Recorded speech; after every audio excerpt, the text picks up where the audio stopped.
Allah is called what? Nur samawati wal ard. Is nur something experienced by people? Yeah. So Allah doesn't have to say Allah is, before I explain the analogy to you in depth, which I won't today, but just a touch of it. Just a touch of it. Crumbs. Well, yeah, crumbs, yeah. You have, what's the way by which we can see? Light. The Arabs actually called, one of the words for the eye in Arabic is nur. Also another word for vision is nur. And the guy who is blind, the a'ma, is also called faqidu nur al-basar. He doesn't have light in the eye. The twinkle of the eye, they would consider that the ability of the eye to see. The light of the eye. Obviously also our lights, not getting too scientific, but our lights, our eyes, when do they function? When there is what? Light. If there's no light, they don't function. There's no purpose to them if there's no light. Our way to observe reality around us is through our vision. We don't know what a tree looks like. We don't know what our parents look like. We don't know anything that anything looks like. We don't know beauty. We don't know, incentive. We don't know any of those things until we have something to see, right? And even those who can't see use their imagination to see. They wonder what it must look like. In their mind, they have a picture, right? So Allah calls Himself Nur. But not just any Nur. He called Himself Nurus Samawati wal Ard, which is particular. Like Allah doesn't just call Himself Rabb. He calls Himself Rabbul Alameen, Rabbus Samawati wal Ard. He associated that light to the skies and the earth. The skies and the earth is the Qur'an's reference to the physical universe. What you can see, as far as your imagination goes in the universe. Now Allah is comparing Himself to your ability to, the thing you need to be able to see the universe for what it is. What Allah is saying here in brief is, without Allah, you don't really see anything. You don't really see anything. You think you see it. But looking at the skies and the earth, without Allah, you are as lost as to what it really is as someone who's blind and can only imagine what it must really be. Someone who has faith in Allah has a light has the real light through which they can see, and then they see reality. Now, I see a tree, and someone who studies agriculture and has a PhD in trees in Texas, and people do that sort of thing, sees a tree. And I can't tell you much about that tree, and he can write a book on that tree. But if he doesn't have Allah in his heart, guess what? He doesn't see it for what it is. And I do. I have an advantage over him because I have Nurus Samawati wal Ard. Then, of course, when you're talking about Allah, you're talking about something that can't be encapsulated. But this is a simile, this is a parable. You want to think about Allah the way you want to think about the light with which you use to understand the world around you. Why is it a parable? Is Allah Himself make it clear that it's a parable? Allahu nuru samawati wal ard mathalu nurihi. The example of His light. Now the idafa changed. Instead of being the light of the skies and the earth, now it's becoming His light.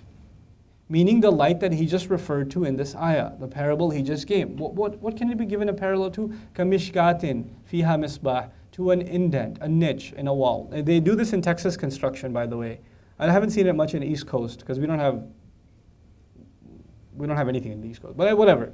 We're short on space. We don't have a lot of new construction. Everything's congested already, right? So a lot of the country where you have bigger and older cities, you don't get a lot of new construction and design and things like that. You just work with what you have.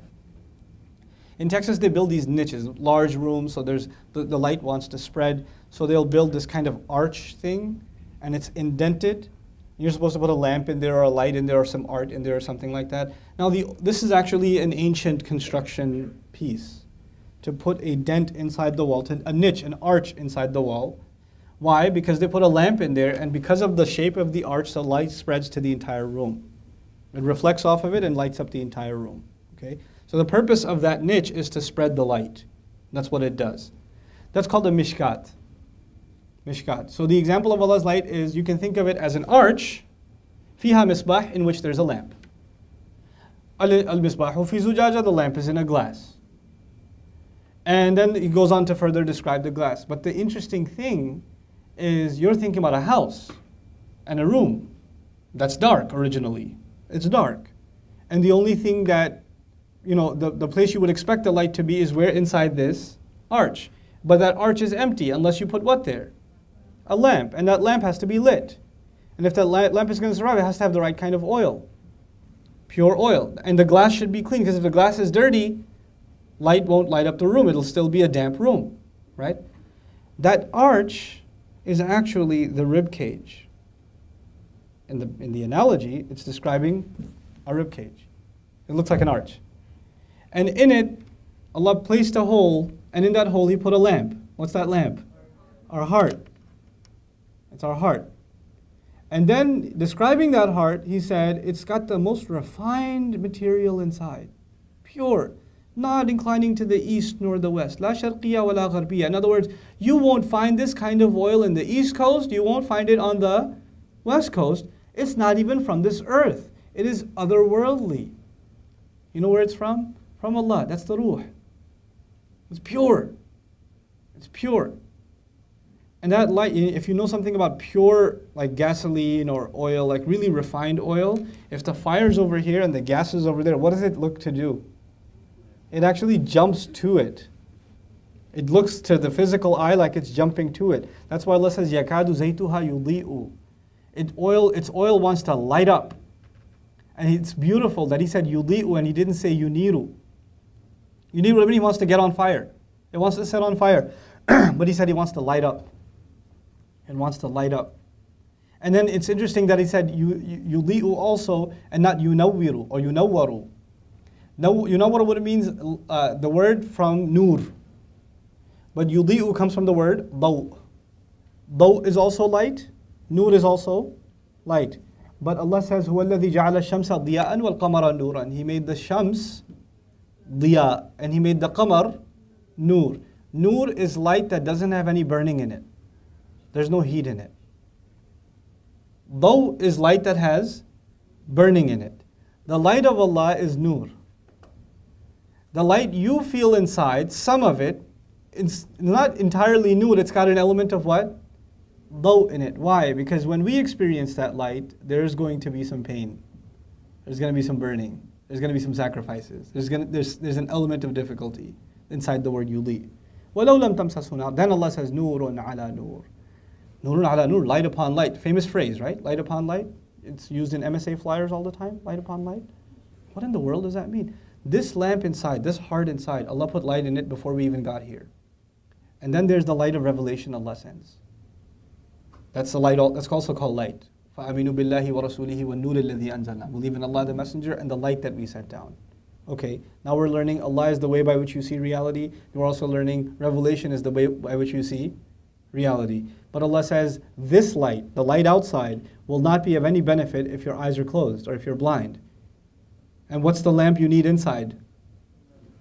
The heart. So He says, when this clean heart means this light that was put inside meets that light of revelation, then the two lights collide and the entire entity of the human being inside of him is lit up.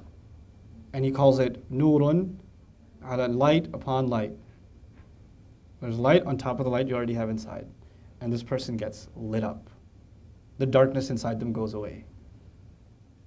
The sadness inside them goes away. The fears inside them go away. The jealousy inside them goes away. It's light upon light. Nurun ala nur. And then you're sitting there listening to that like, whoa. يَهْدِ اللَّهُ لِنُورِهِ مَنْ يَشَاءُ. Allah guides to His light. Now He says, مَنْ يَشَاءُ. Man yasha is also beautiful. Man yasha means whoever wants. Also means whoever He wants. Such a beautiful ayah. Allah says whoever wants can have this light, and whoever He wants can have this light. So there are two wills here in the same ayah. What two wills? My will and yours. My will and Allah's will. Both wills. And Allah made them simultaneous. In other words, I will give this light. I'm willing to give it to you, Allah is saying, but you have to be willing to accept it. If you're not willing, then I'm not willing. Our wills are simultaneous. It's equally your decision as it is mine. That's in man yasha. And then He says, وَيَضْرِبُ اللَّهُ الْأَمْثَالَ لِلنَّاسِ. And Allah just gives examples for people. Such a powerful example. Allahu nuru samawati.